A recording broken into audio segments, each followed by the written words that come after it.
ಈ ಬಾರಿಯ ಕೇಂದ್ರದ ಬಜೆಟ್ ಜನಸಾಮಾನ್ಯನ ಆರ್ಥಿಕತೆಯನ್ನ ಮೇಲೆತ್ತುವಂತಹ ಪೂರಕ ಬಜೆಟ್ ಆಗಿಲ್ಲ ಎಂದು ಸುಳ್ಯ ಕಾಂಗ್ರೆಸ್ ಮುಖಂಡ ವೆಂಕಪ್ಪಗೌಡ ಅವರು ಹೇಳಿದರು. ಅವರು ಸುಳ್ಯದ ತಮ್ಮ ಕಚೇರಿಯಲ್ಲಿ ಮಾಧ್ಯಮಕ್ಕೆ ಬಜೆಟ್ ಬಗ್ಗೆ ಪ್ರತಿಕ್ರಿಯೆಯನ್ನ ನೀಡಿದರು. ಜನಸಾಮಾನ್ಯರಿಗೆ ಪೂರಕವಾದಂತಹ ಬಜೆಟ್ ಈ ಬಾರಿ ಮಂಡಿಸಿಲ್ಲ. ರಾಸಾಯನಿಕ ರಸಗೊಬ್ಬರ ಬೆಲೆ ಇಳಿಕೆಯಾಗುವ ಉದ್ದೇಶದಿಂದ ಸಬ್ಸಿಡಿಯನ್ನ ಹೆಚ್ಚಳ ಮಾಡಿಲ್ಲ ಎಂದು ಅವರು ಹೇಳಿದರು.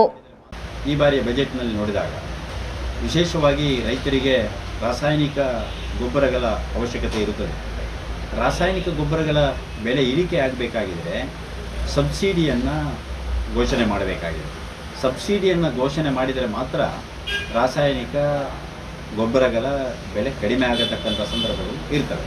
ಆದರೆ ಈ ಬಾರಿ ಏನು ಮಾಡಿದ್ದಾರೆ, ಈ ಬಾರಿ ರಾಸಾಯನಿಕ ಗೊಬ್ಬರಗಳ ಬೆಲೆ ಇಳಿಕೆ ಆಗುವ ಉದ್ದೇಶದಿಂದ ಸಬ್ಸಿಡಿಯನ್ನು ಜಾಸ್ತಿ ಮಾಡಿಲ್ಲ, ಇರತಕ್ಕಂಥ ಸಬ್ಸಿಡಿಯನ್ನು ಕಡಿಮೆ ಮಾಡಿದ್ದಾರೆ.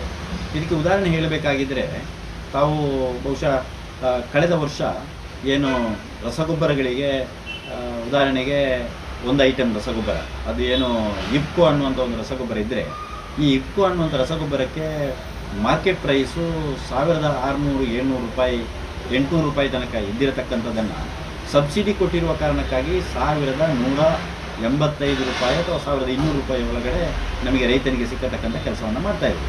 ಒಂದು ವೇಳೆ ಇದೇ ಸಬ್ಸಿಡಿ ಕಟ್ಟಾಯಿತು ಅನ್ನುವಂಥದ್ದಿದ್ದರೆ ಅದು ಇನ್ನಷ್ಟು ಅದರದ್ದು ಜಾಸ್ತಿ ಆಗತಕ್ಕಂಥ ಸಂದರ್ಭಗಳಿರ್ತವೆ. ಈ ಬಾರಿ ಅಂತೂ ರಸಗೊಬ್ಬರ ನಮಗೆ ಯಾರಿಗೂ ಸಿಗ್ತಾನೇ ಇಲ್ಲ. ರಸಗೊಬ್ಬರ ಎಲ್ಲಿಯೂ ರೈತನಿಗೆ ಅವೈಲಬಿಲಿಟಿ ಇಲ್ಲ.